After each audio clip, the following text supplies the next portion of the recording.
Is your garbage cart smelly and dirty?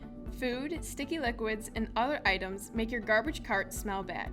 Cleaning your garbage cart can be done in a few simple and easy steps.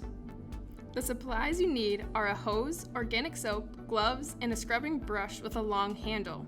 A brush with a long handle allows you to scrub the cart from a distance.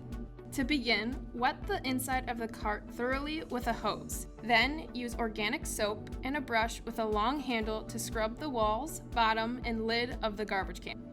Once you are done scrubbing the inside of the cart, pour out the dirty water.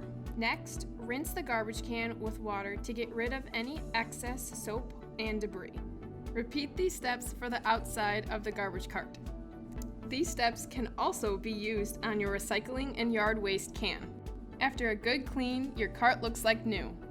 Here's a quick tip. One way to prevent a smelly and dirty garbage cart is to use garbage bags for all your waste. Thanks for watching. Be sure to visit mydisposal.com for more waste and recycling tips.